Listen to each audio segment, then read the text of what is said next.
¿Qué onda, banda? ¿Han notado que estos días han estado bien culeros? No mames, güey, yo no sé si sabías, pero los Díaz, aparte de tener a Bruno Díaz, que es Batman, también tienen a Porfirio Díaz. Es mi video. Sí, carnal, pero espérate, te voy a hablar de Porfirio Díaz. Güey, un cholo nos va a platicar de Porfirio Díaz. Préstale la cámara. Yo no sé si ustedes sabían, bandita, pero Porfirio Díaz, chéquense esta. Porfirio Díaz nació en 1830, allá en Oaxaca. Era de ascendencia otomí por parte de su mamá. Su papá murió cuando Porfirio Díaz tenía 3 años de edad. El güey desde entonces nunca dejó de estudiar, pero siempre se puso a chambear para ayudarle a su jefecita. Chambeó desde bolero, zapatero, carpintero, hasta armero. A los 16 años se fue a estudiar al seminario por influencia de su padrino, pero lo abandonó para ponerse a estudiar leyes. Estudió bajo el ala de Benito Juárez. Irónicamente, era su pupilo en la cátedra de Derechos Civiles. Qué pinches ironías de la vida, ¿no? Estos cabrones hablando de derechos civiles. Al mismo tiempo, el güey estudió matemáticas, retórica, gramática y latín. En latín era tan cabrón que incluso llegó a dar clases. Ya hasta le habían dado una plaza de maestro al cabrón, lo cual lo alivianó mucho económicamente a él y a su familia. El güey casi se graduaba en leyes, cuando tuvo que interrumpir sus estudios para participar en la revolución de Ayutla contra Santana. Así comenzó su carrera militar, que fue en ascenso rápidamente. El güey era un estratega militar muy cabrón. Después, en la guerra de Reforma, fue tan cabrón que le dieron un puesto político. Ya cuando Benito Juárez ascendió al poder, lo quiso nombrar secretario de Defensa y de Marina, pero él dijo que no, porque estaba muy chavo y no lo iban a respetar por eso. Hay una leyenda urbana por parte de sus detractores que lo nombraron el Llorón de Icamole. Esto porque una vez en la batalla de Icamole, allá en Nuevo León, fueron derrotados y dicen que él se puso a llorar de tristeza. También otra versión dice que en su primer día desempeñando un puesto político tenía que dar un discurso y el güey se quedó en blanco. No pudo decir nada y se puso a chillar de tristeza. Está ahí un libro que se llama El país del Llorón de Icamole. Yo creo que eso es algo que inventaron sus detractores para hacerlo ver débil. Más bien era un guerrero, también tenía su corazoncito. De seguro ese día su chiquita lo mandó a la verga porque soñó que le fue infiel o alguna mamada así. Porque él también tuvo sus amoríos. Se casó 2 veces. La primera vez con la señorita Delfina, que era su sobrina. Así es, era su sobrina. Él era 15 años mayor que ella, pero él la quería un chingo. Decía, no, pues es que ella, yo desde que le cargaba de chiquito me decía, no, yo te quiero un chingo. Entonces yo quiero con ella. Él estaba tan aferrado con ella que le mandó una carta, la cual la enamoró y ella aceptó casarse con él. Para lo cual Porfirio Díaz usó todas sus influencias para tramitar una anulación de parentesco. Se casó por lo civil, quería casarse por la iglesia también. Movió todas sus influencias y el clero de México le dijo, órale va, cámara, pero me tienes que traer tu comprobante de que hiciste la primera comunión, una foto de tu abuelita y que niegues la Constitución de 1857. Y Porfirio Díaz, con tal de casarse por la iglesia con su Delfina, lo hizo. Aunque Delfina murió ese mismo año. Con esa señorita Delfina tuvo 6 hijos, los cuales desgraciadamente solamente 2 sobrevivieron hasta la adultez. Pero Porfirio Díaz tuvo otros 2 hijos fuera del matrimonio. El día que se casó con Delfina, nació su primera hija, Amandita, la cual le decimos de cariño Amandititita. Ella vivió con su mamá los primeros años de vida. Después se mudó con Porfirio Díaz y con Delfina, la cual la acogió como una hija. Vivió toda su vida cerca de Porfirio Díaz y lo cual nos da un dato curioso. Ella, años después, se casó con un tal Ignacio de la Torre y Mier, el cual nos da una historia muy polémica, que es la del baile de los 41. Para los que no la conozcan, básicamente, en la colonia Tabacalera, una colonia de aquí de la Ciudad de México, hicieron una pachanga, pero bien cabrona, así tipo Proyecto X, que toda la banda empezó a llamar a la policía, a decir, oye, ¿qué pedo se traen ahí? No mames, diles que le bajen a su desmadre. Y cuando la policía llegó al lugar, encontró a 42 hombres, entre ellos la mitad estaban vestidos de mujer, y los encontraron haciendo cosas bastante indebidas. Cuando la policía vio que uno de ellos era Ignacio de la Torre y Mier, dijo, no mames, este güey es el yerno de Porfirio Díaz. Entonces le llamaron a Porfirio Díaz y le dijeron, hay 42 cabrones aquí vestidos de mujer. Y Porfirio Díaz dijo, Nel, nada más hay 41. Y a mi yerno, desafánalo a la chingada. Un epílogo de la Torre y Mier es que cuando Porfirio Díaz fue exiliado a Francia, su hija Mandititita quiso quedarse aquí en México. Pero años después, Venustiano Carranza acusó a Ignacio de la Torre y Mier de ser cómplice de la muerte de Francisco y Madero. Entonces fue prisionero de la gente de Zapata por muchos años. El güey perdió toda su fortuna y pudo escapar hacia los Estados Unidos en 1917. Pero el güey fue tan abusado físicamente que tuvo que irse a hacer una cirugía de culo. Se fue a hacer una cirugía de culo, literalmente. Y es que el carnal tuvo más experiencias desgarradoras que una noche cantando Amanda Miguel, pero desgraciadamente falleció en la cirugía. Después su esposa, la Mandititita, murió en la pobreza porque le salieron un chingo de deudas que no conocía. Dijo, ¿qué? ¿Forceps de culo? ¿Cirugía rectal? Su otro hijo fuera del matrimonio de Porfirio Díaz no fue criado por él, se lo regaló a su compadre. Llegó con su compadre y dijo, oye compadre, ¿te acuerdas que no te regalé nada el día de la amistad? Pues te regalo un chamaco. Su compadre lo adoptó y lo crió toda su vida, pero el niño siempre estuvo en contacto con Porfirio Díaz. Tanto así que hasta lo fue a despedir en Veracruz cuando fue exiliado. Después se quedó aquí en México y trabajó toda su vida en el gobierno de la ciudad. No tuvo ningún problema y sí vivió una vida tranquila. Su segunda esposa fue la señorita Mariana Fabiana Sebastiana Carmen Romero Rubio y Castello de Díaz. ¿Quién fue quien dicen que lo refinó con ese estilo francés que tanto lo caracterizaba? Yo creo que lo ponía a decir todas las veces que podía su nombre sin respirar, ¿no? Así de, Mariana, Fabiana, Sebastiana, Carmen, y levanta el meñique, hijo de tu puta madre, ¿no? Esos fueron sus 2 matrimonios. Con la señorita Mariana Fabiana Sebastiana jamás tuvo hijos. Pero volviendo a su carrera militar, ya cuando Benito Juárez estaba en el poder, no quiso pagar la deuda externa. Por lo cual Inglaterra, España y Francia dijeron, sí, hijo de su pinche madre, pues vamos a hacer la alianza tripartita para tripartirte tu madre, cabrón, ¿no? Entonces quisieron invadir México, pero Inglaterra y España se echaron para atrás porque vieron que Francia tenía algunos intereses personales, quería ampliar su imperio aquí en México. Dijeron, chingas a tu madre, tú quieres abrir un pinche baguette de Obregón, ¿verdad? Dijeron, a la verga. Y ya no le ayudaron. Pero Francia se aferró a invadir México, por lo cual Porfirio Díaz participó en muchas batallas contra ellos. En una de ellas se aventó una anécdota a los Dillangos sin cadenas, porque el güey estaba luchando y de repente se derrumbó una casa, la cual aplastó Porfirio Díaz. Quedó atrapado en los escombros y los franceses le estaban disparando, pero él sobrevivió y después participó en la batalla del 5 de mayo, donde, bajo las órdenes de Zaragoza, Porfirio Díaz hizo un gran papel para derrotar a los franceses. Incluso Zaragoza ya estaba acá de que, sí, bandita, miren, aquí a todos los Zaragoza libres, ya ganamos. Porfirio Díaz dijo, no mames, vamos a darles en su pinche madre que están heridos. Y Zaragoza dijo, no hay pedo, güey, ni modo que se vayan a reagrupar y regresen un año después. Porfirio Díaz, aún así, dando sus primeros desplantes de que me vale verga la autoridad, siguió a los franceses unos poblados más, pero después los dejó en paz. Después se fue unos años a su hacienda allá en Oaxaca a sembrar caña de azúcar, pero cuando Benito Juárez se religió, dijo, ya chingas a tu madre. Participó en la Revolución de la Noria, donde derrocaron a Benito Juárez. Después de que el siguiente presidente terminó su periodo, Porfirio Díaz se postuló para presidente. Fue elegido y cuando terminó su periodo, dejó el mando, pero lo dejó a nombre de su compadre, que ya sabemos cómo funciona eso, ¿verdad, mi Sheuban? Cuando terminó su compadre su periodo, Porfirio Díaz se volvió a postular y fue nuevamente elegido. Jamás violó las leyes para volverse a reelegir. Esto porque el cabrón cambiaba la constitución cada que se le antojaba para no infringir las leyes y reelegirse por la derecha, según él. Así fue el porfiriato, que duró más de 30 años. Y de 1876 a 1911, que duró el porfiriato, ese carnal hizo más de 19,000 kilómetros de vías férreas, la primera planta hidroeléctrica, la primera empresa petrolera, las primeras relaciones formales con un país asiático, la primera cervecera, gracias Porfirio. Trajo el cine, el telégrafo, el tranvía, la luz eléctrica. Fue el primer mexicano en decir, llegaron las pizzas, porque el cabrón trajo las pizzas aquí a México. Vendió muchas tierras a italianos desde Jalapa hasta Veracruz. Y trajeron obviamente su gastronomía, incluyendo la pizza, la cual les mamó tanto a los mexicanos que en aquellos tiempos hasta implementaron el Día Nacional de la Pizza. Vendió tantas tierras a los italianos, incluso el pueblo de Chipilo, Puebla, está fundado por italianos allá en 1882.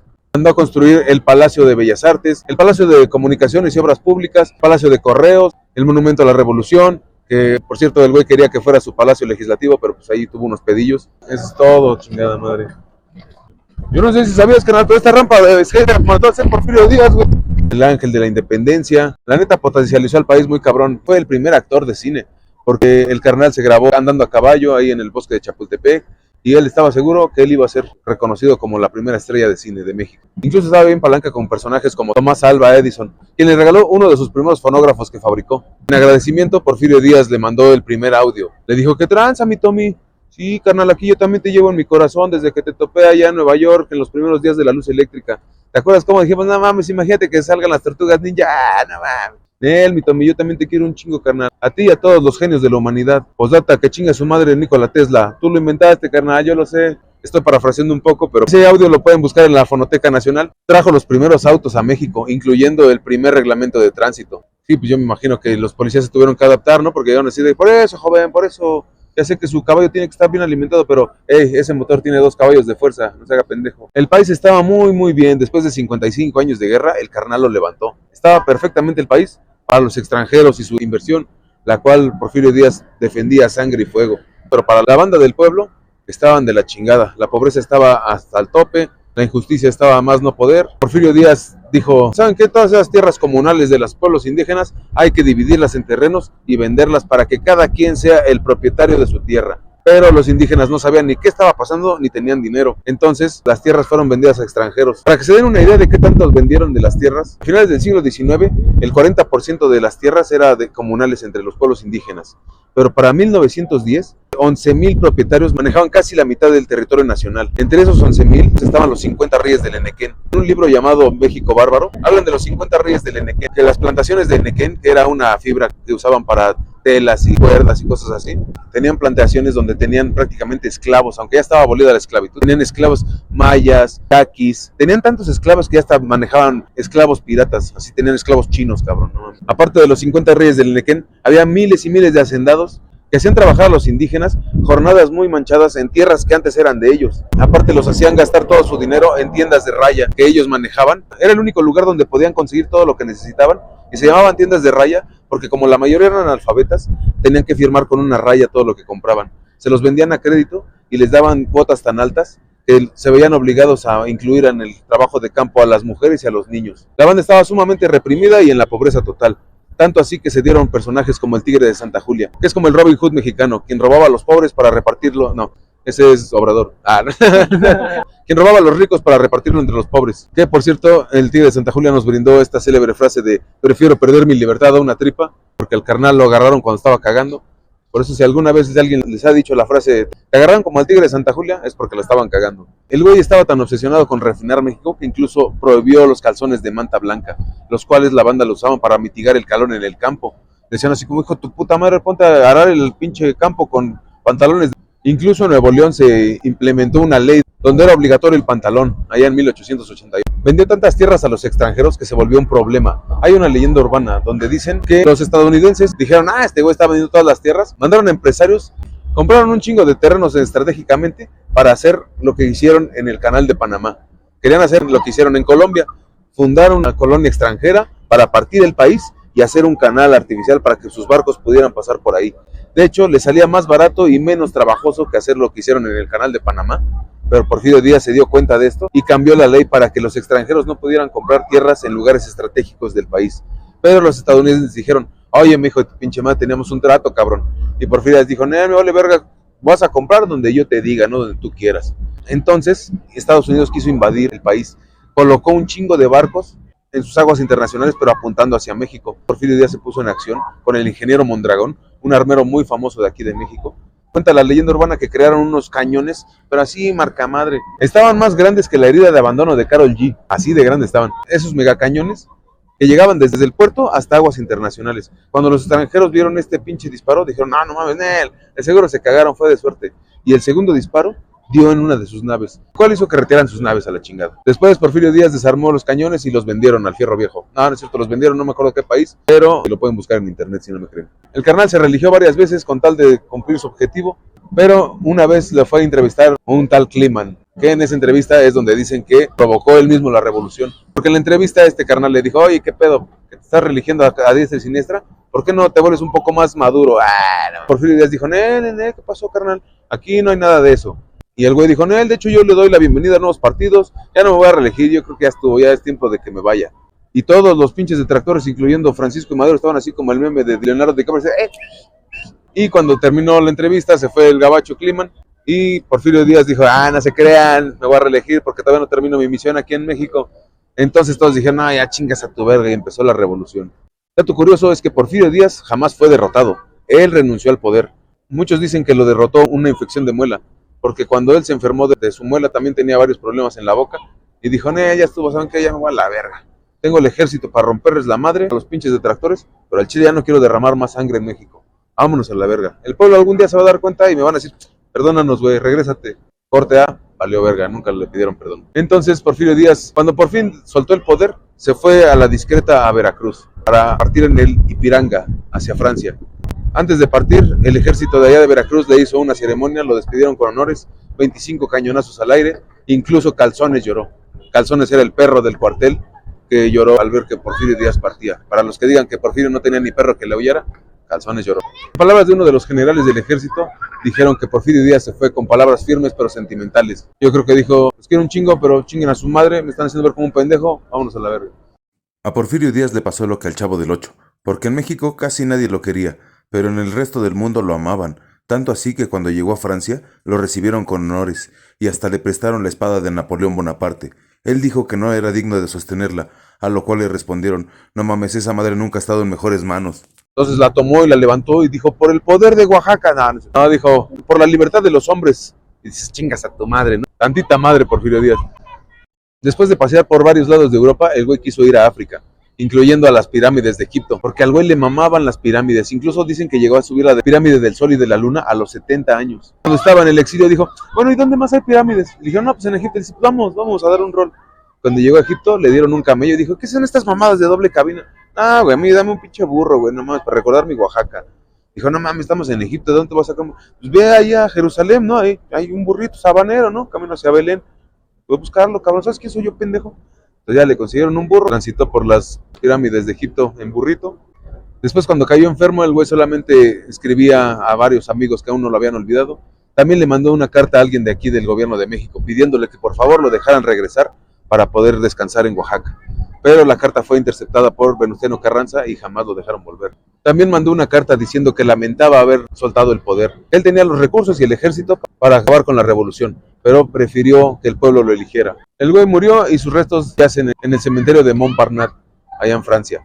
La neta, hay muchos que no quieren a Porfirio Díaz, dicen que fue el peor presidente de México. Todos los políticos son la misma mamada. Porfirio Díaz hizo algo para mejorar el país. Es como cuando tus papás no te quieren, no te crían. Pero dices, güey, que nunca te cuidé, al chile sí te trataba de la verga, pero te dejé el cantón bien hecho, cabrón. Otros no hacen ni esa mamada. Yo creo que el error de Porfirio Díaz fue enriquecer a los extranjeros y olvidarse de su gente. Cabrón, hubieras hecho mejor el día de la tlayuda, pendejo, no mames, güey. ¿Qué día de la pizza ni qué la chingada? Imagínate una tlayuda con pepperoni, no mames. ¿De qué te sirve que tu papá te haga reír todos los pinches días si va a vender los mantos acuíferos a Peñafiel? La neta, Porfirio Díaz hizo muchas mamás, pero construyó cosas bien verga como el Monumento a la Revolución. Otros cabrones han robado y robado y han hecho puras mamadas como la suavicrema. Yo soy el oso bipolar, banda, siempre en busca de la verdad. Y pues ya me voy porque este canal ya le fue a hablar una patrulla. Carnal, aquí está tu teléfono, no, a ver.